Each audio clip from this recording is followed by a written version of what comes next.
Death Battle is a channel I used to watch religiously ever since I first came across it on YouTube. I mean, some of the pairings they would have on this channel were everything to me growing up. They were class. Fights like Sonic vs Mario, Crash vs Spyro, Dante vs Bayonetta, Goku vs Superman, and even some peculiar ones that just make little to no sense, like Justin Bieber and Rebecca Black. I don't know what the hell the context is behind this, but the point is that these type of fights Death Battle would produce was something just mad entertaining all the time. I mean, seeing some of your favorite characters spar against one another with analysis on both sides giving context and a victor being decided by the end of it was just amazing to watch and just brings a bunch of people together who share common interest in said characters. It's community building. Like, don't lie right now, their latest video with Cell vs Metal Sonic is a top 10 masterpiece for their channel. I swear to God, it was fire, man. My GOAT Neo Metal finally getting some respect. He won that shit from the moment he appeared right here. And then as soon as he said this, Lifeform beta successfully copied. Scum. It was up for Cell. But with all the fights Death Battle have made to keep us guessing on who's gonna win, giving deep dives into abilities and powers, and even showing us some shit that we've never seen before, let's just cut to it. They be bullshit when it comes to certain fights, man. Whether there's a contradiction in what they say or what certain characters can really do, undermining abilities to make others seem weak, or just blatantly giving out arse pulls so they can end the fights early and make it look terrible. Which I can kind of understand, because with this animation, that's gonna cost a fortune, man. Guys are broke out here. Death Battle have their fair share of bullshit fights and accurate claims. I mean, at the end of the day, all of their fights are up for interpretation anyway, because you can't really compare two guys from two completely different worlds and make them scrap. It's not finna make sense anyway. Like right here, why is SpongeBob fighting Aquaman? What could possibly be the scenario behind this? Did he go to the chum bucket or something? That's crazy. And today, ladies and gentlemen, I just want to give my 2 pence and opinion on some fights I think from Death Battle are stupid. I love you guys though, man. So without wasting any more time, let's get into my first pick of the fights. Beginning with... Now, Knuckles vs Donkey Kong gotta be one of the best fights on here when it comes to the animation. I mean, besides this evil, cursed looking DK model, Lord, they made the guy look like a demon. Why are his arms so long? But the combat, music, and sound effects of this fight definitely put it up there. Reminds me of peak television I used to watch back in the day, like Super Mario Bros. Z, or the Final Fantasy Sonic game I used to play. Bruv, I love the 2D sprite animations, they're fire. And to me personally, with this Death Battle, the analysis and verdict of this video, it's some bullshit. I'm not gonna try and undermine DK's potential and abilities to come out on top here. The guy is very agile, can throw punches at crazy speeds, and he even punched the whole moon down to Kong Island to finesse some Tiki Monster, which is hella impressive and sparks up a debate between who's stronger between him and Knuckles. He's also an A-class R&B singer too, so I think that contributes to it. But once I tell you this one thing about Knuckles, you look at it differently, man, believe me. Knuckles is stated to be as strong as Sonic is fast. Do you have any idea what that flipping means? Do you know what that entails?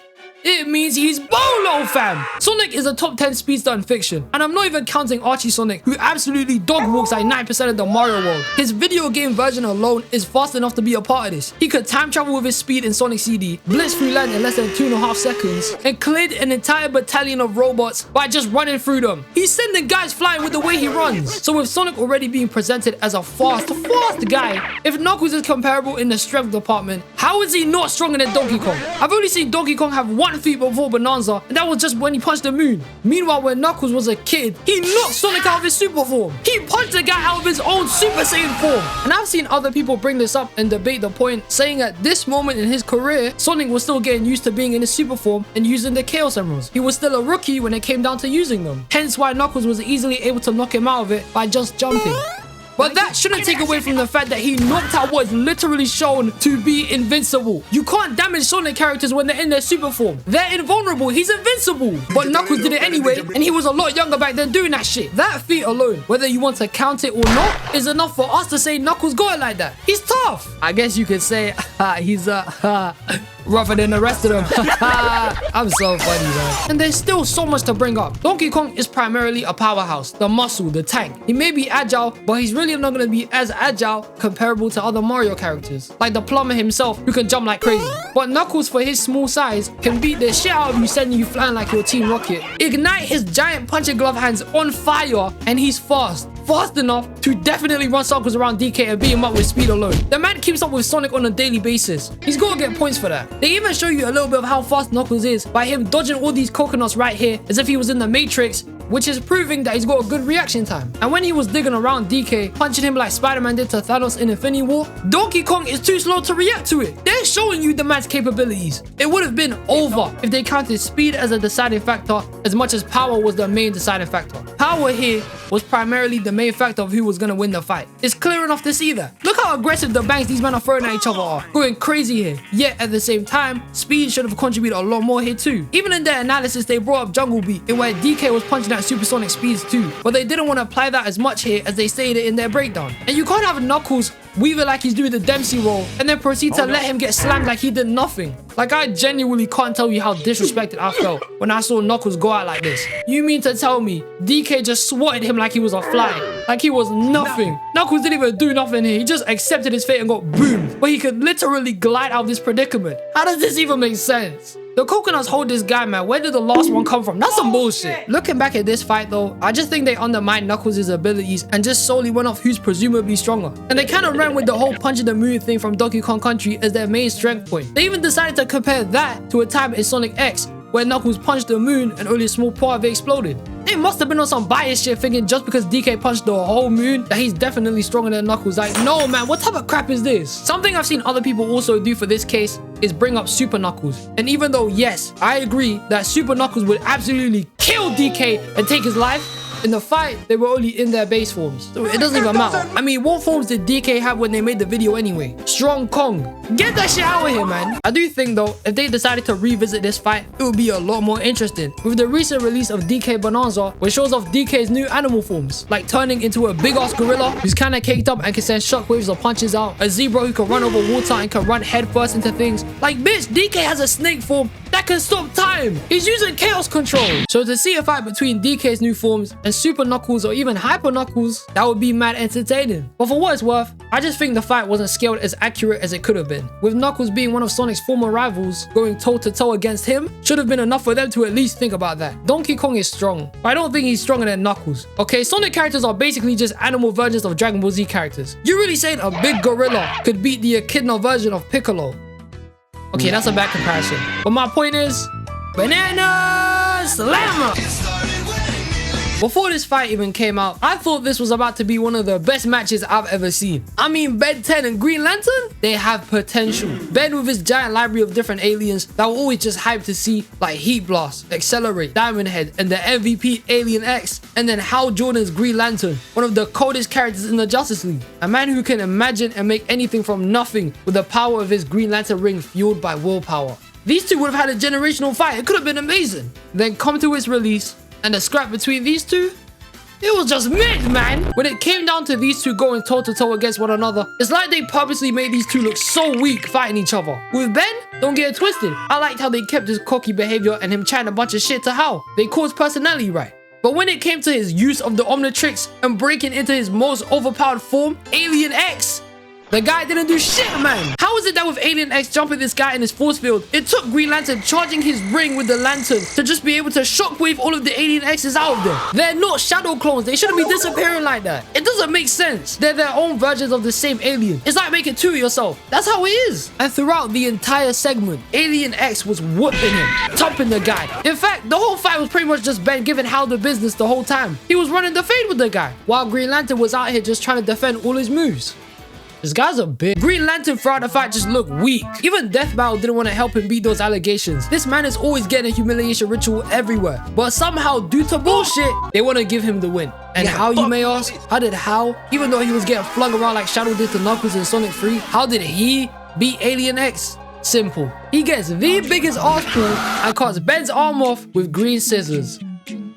Get out of here, man! This is where Death Battle made a major critical error in their decision. Because in the beginning of the fight, Hal couldn't just go ahead and grab the Omnitrix off Ben due to it having some sort of defense mechanism. Nobody can just yak the watch off the guy, not even when he's sleeping. Otherwise, it releases a sort of energy blast that protects the user. They even show you that in the beginning of the fight. But then in the end, how does Hal time traveling back to the moment they met help him carve Ben's arm with scissors, when it just wouldn't be able to do that? Was the AI sleeping or something? This is why I hate robots. The defense mechanism designed into the Omnitrix would have either done the whole energy blast that happens when someone tries to touch the Omnitrix again, or it would instantaneously switch him into an alien that would protect him from any threat that is being perceived, like Goop or Diamond Head, or the greatest alien on his roster, the worst.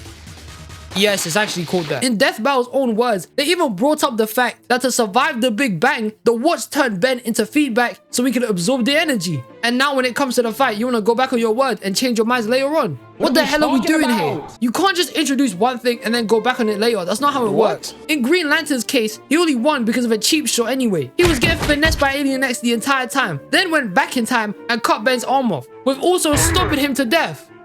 He killed a kid, that's crazy. When really and truly, what would have happened is I'm 99% sure a multiversal alien god being who duplicated the universe unconsciously would maybe, I don't know, follow you into the time stream and kill you before you do that shit. Surely that would have happened, right? It's not like he wouldn't know you would pull the exact same move as him right after he did that shit to you. Green Lantern even said thanks for the idea before doing it, showing him that he was gonna do that shit. What? Let me tell you something, Death Battle. I'm not playing these games. Ben Tennyson is the same teen who flipping absorbed the Big Bang and shot it against another man, beat another celestial sapient in combat, and can later on in his adult life fuse aliens together, creating combinations that are just disgusting to even talk about. He literally has a fusion between Atomics, an alien that possesses nuclear energy, and Alien X. I don't know what type of crossbreeding this is, but the potential that alien has is sick. I'm not saying that Ben should have 1,000,000% had the win. Knowing comic book superheroes in general, Green Lantern most definitely has a bunch of stupid feats that would undeniably make him overpowered. But it's the way they decided to undermine and underestimate Ben's capabilities to the point where they wanted to paint him as weaker, but Ben was objectively winning? I'm confused. I'm confused right now, G. They even said Ben is playing catch up because of having Master Control, which is false. Because Master Control brings instantaneous switching. It's like Boogie Woogie. It will change instantly to whatever alien is on his mind in the moment. So there's infinite potential what he could do to Hal and how he could change scenarios. Whereas with Green Lantern, he'd have to imagine up his constructs in the first place, which takes more time to decide and brain power than what it takes for Ben to switch aliens. They played this fight out as if Ben was the decided winner to begin with. They put Hal on the defensive 99% of the time, then give him a win by the end of it when there was no chance of him winning at all throughout the whole fight. It doesn't make any sense. Why even play out like this? You should have just let Ben get finesse if that's how you really felt. Honestly, it's just like the fight was wasted. You put two characters who could have had the chance to have one of the coldest one-on-ones in fiction, and the way you want the guy to win was by a cheap shot. You could have had Hal pull some multiversal comic bullshit, and people would have been more satisfied with that outcome than by what you actually chose. You made them both look like chumps. I don't even want to stay on this one for too long because it's genuinely heartbreaking. Ben should have won, man. You know you're wrong for this.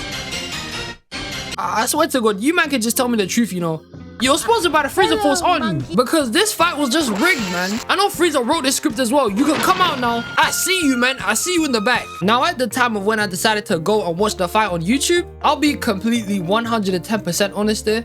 I didn't know shit when it came to this fight, man. I'll be real. I mean this as if when it came down to the invisible part of the analysis, I've only watched the animated series. I haven't read the comics in particular to understand their whole argument for Omni-Man's case. So it's not something I could necessarily disagree with at the time. But in my heart, in my soul, in my core, I knew there was something wrong with this fight. And to no surprise, there actually is a couple of things. They brought up that Omni-Man was able to destroy Viltrum by speed blitzing through its core. But forgot to mention, it wasn't just Omni-Man who did that. Mark helped him alongside another Viltrum man. And another guy before that used a destabilizing gun to make the whole thing even possible. Otherwise, they would have just rammed into it and broken their whole entire body like some dickhead. And the craziest thing about this feat is that they purposely didn't want to acknowledge it took 3 guys to do the job. They moved like Omni-Man was the only person capable of destroying Viltrum. And the feat they decided to compare that to was giving Bardock equal scaling to King Vegeta, a man who easily destroyed a solar system with the flick of the wrist. But then it took 3 guys and a gun to do what a fraction of what King Vegeta could do easily. It doesn't add up here. The second thing I want to bring up, which is my biggest takeaway on this fight,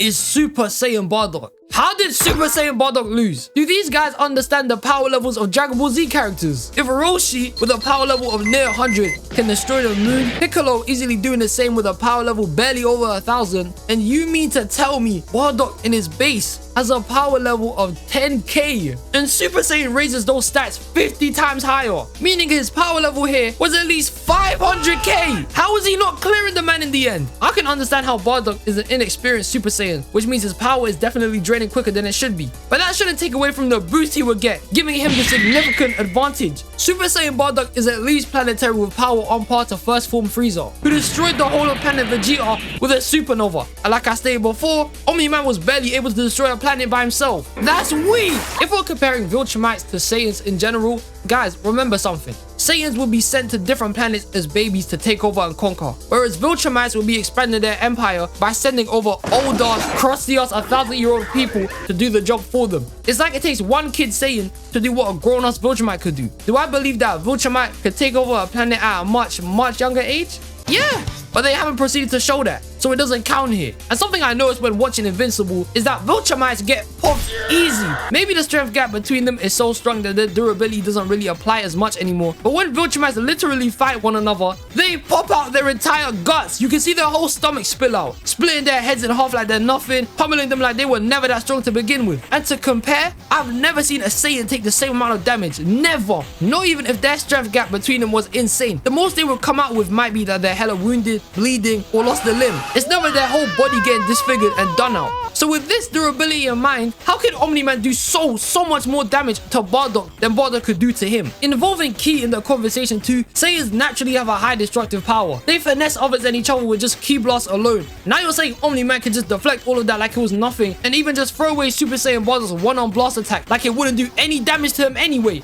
What? I'm not even bringing up how he used Grey Ape in the fight, which is more than enough to even take out Omni-Man. Grey Ape Bardock would have stomped him. He has a power level of like 100k. What is this? And it's not like Bardock is a berserker Grey Ape and can't control the form. He can control it as it's shown in the Dragon Ball Super manga when he's looking for granola. So he's not just a mindless brute. The fight just wasn't scaled properly to meet up with all of Bardock's capabilities. They kind of just gave Omni-Man the edge for no reason, saying he's faster, stronger, has something called smart items, which I'm not going to go into because I don't know shit about that, and even stated themselves that they won't look at Omni-Man destroying a planet with help properly. So was this take bias or something? They admitted it right here. Like I said before, I don't really have that much information on Viltrumites to begin with. I read up somewhere that the solar disc feat that they tried to bring up was some bullshit as well, because it's not comparable to a Viltrumite or something. But I know Dragon Ball, and Bardock should have scaled way higher than what Death Battle 4 he could do. They undermined him once again to give Omni-Man the win. I ain't trusting this. They gave Homelander the power to make Omni-Man bleed, knowing damn well nobody from the boys universe could ever do that shit, let alone the Milkman. So I knew this take on Bardock was a little cop-out. I've always seen it go like this. If we're comparing some of the strongest people in comics and fiction, it was always to me. If I had to rank them, Kryptonians at the 1, Saiyans at the 2, recently Viltrumites at the 3, and whatever the hell Homelander is at 4. It's like this shows you the gaps between one another and lets you know who would debatably be more powerful in the moment. At least that's how I viewed it. And this fight was just a little underwhelming. I think the concept to it was sick, but when it came down to bringing up facts, it was kind of one-sided. Bardock should have won, man. I'm not tripping. And now, ladies and gentlemen, I want to bring up the last death battle that hurt my soul when I watched it. Something that makes me itch. Something that didn't sit right with me and gets me angry every time I think about it. And the evidence I even got to back up my claims here will show you that it's just some bullshit, man. And the final fight for this video is... Now this fight, hands down, is the biggest piece of dog shit I've ever seen on this channel, man. It's not real. I'm a huge Sonic fan, so before I even get into this, you may be asking, is this take about to be hella biased with me glazing Sonic for the next couple minutes and telling you why he smokes this plumber easily? Hello, bruh. But in all honesty, I'm actually just gonna tell you what I think went wrong here without seeming like I'm just being one-sided. I know Mario and Sonic have a bunch of feats individually that make them both busted, overpowered characters. But what I think is the first problem with this matchup is simply, and I like to call it, the speedster problem, which affects any speedster fighting a non-speedster that is dumb. One of my first videos on this channel was about this stupid thing. But to sum it up quickly for you, man, so I don't waste too much time on it, when a speedster fights a non-speedster, unless the non-speedster has reality-bending powers, magic, or just has a way to counter the speedster that makes sense, or he's actually a speedster himself, there is no way a speedster should lose. It doesn't make sense. By the basis of what people with super speed can do compared to a room full of people who don't have the same ability, they should dog walk everyone in there. That's the whole idea behind this type of power. They're so fast, no one can perceive them that quickly, and that they can literally destroy their opponents in under 5 seconds. It's what makes someone with super speed practically unbeatable. So when applying this logic to the Mario vs Sonic debate, why wasn't Sonic running circles against Mario here? Now I know they said in their breakdown that Mario has a faster fast enough reaction time to be able to counter Sonic's speed with him turning into lightning and using something called the Star Diver. But that means by this logic that they're trying to say that Mario is fast enough to keep up with Sonic then. Are we stupid or something? No! Mario may be fast, but Sonic was fast enough to restore time and space after the time he had destroyed it, outran a black hole for a minute, and even escaped the null space, which is a place they said was inescapable. He was fast enough to break through the void. How can Mario compare to that? Like I said earlier with my Knuckles vs Donkey Kong case, Sonic has immeasurable speed. He moves faster than the speed of light, is faster than most enemies can react to. He defeated a super hyper-dimensional being who warped reality on his ones, by the way, and you're telling me Mario can keep up with this? Even Mario fans would tell you Mario is not keeping up with Sonic. It's a lie! Death Battle said in their video, and I quote, that Sonic has never used his time stop ability in the main canon before. Which is true, but I don't doubt that him using them to time travel in Sonic 06 and using a fake one to teleport out of a near-death experience in SA2, I'm saying that he'd probably be able to figure out anyway. He got it like that. They said they wouldn't base their primary analysis off the movies and it would be mainly focused on the games, and then proceed to pull out a strength feat from the Sonic OVA. You were capping! And yo, remember when I brought up DK's Moon Punch, sending it to Kong Island? Yeah, they said because of that Mario's comparable to Dark Gaia. Dark Gaia! Dark Gaia! The same thing that Ross clawed Earth into pieces and created a bunch of energy monsters. This monstrosity! What was the logic? What was the thinking process behind this random fight they got? It was an arse pool! There's so much wrong with this fight that it doesn't even matter anymore. Like, oh my god. The worst part of this was Hypersonic doing little to nothing against Star and Wingcap Mario. Do you guys have any idea how busted Hypersonic is? It's like Supersonic on steroids. Whatever Super could do, just imagine that tenfold and you get Hyper. And to basically do nothing with the form besides take out Mario's cat clones and throw barrages at the guy is ludicrous. And then all it took for Mario to win was to throw Sonic at the water and he exploded. The water killed him, man, not Mario. What was this? Listen, if we're just being real here, this fight would end with Sonic finessing Mario in under 5 seconds. That's what would most likely happen. I don't see Mario as someone who really is conventionally as fast to counter Sonic at all. The only other time I've seen Mario actually move bare fast, besides the other two examples Death Battle gave, was when he was speeding down to punch Charizard. He was hungry to run that fade, man. I'm not disputing Mario ain't got it like that either. He has a multitude of power-ups and beat up a planet-sized Bowser. So it's not like I don't believe in his capabilities. But compared to Sonic, who breaks through time, beats up gods on the weekend like it's nothing, restored time, breaks through spaces that don't even exist, and can even solo a being who's warped reality, how does Sonic not come out on top here? Mario fans, you tell me how that makes sense, because as a guy who's been playing Mario as long as I have, I just know it's still some bullshit. Honestly though, like I said with Knuckles and DK, I do think this fight would be mad interesting to revisit as well, with the new forms they've gained over the years. But this is basically the video game equivalent of Goku vs Superman, and they yet again undermined a character's abilities to make the other guy win. They keep downplaying the man them. But this, man, I don't have that much knowledge on Mario compared to Sonic, but I'd love to hear some more takes on why some people think Mario winning was deserved. Because from my perspective, this shit was hella dumb, man. It's ass. And this brings me to the end of the video. Look, I want to first say that I know these matchups and analysis they do is for entertainment purposes only. I'm not trying to come at Death Battle here. I just wanted to give my 2 piece on some choices where I just don't agree with them. Especially Ben 10 and Green Lantern. That shit pissed me off, man. If you guys disagree with anything I've said on my takes, or there's more Death Battles we didn't agree with, because there's hella a lot I got a problem with. Some of them enrage me. Comment down below, man. I love you guys. I appreciate you for staying till the end of the video, and I'll catch you, man, in the next one. Peace.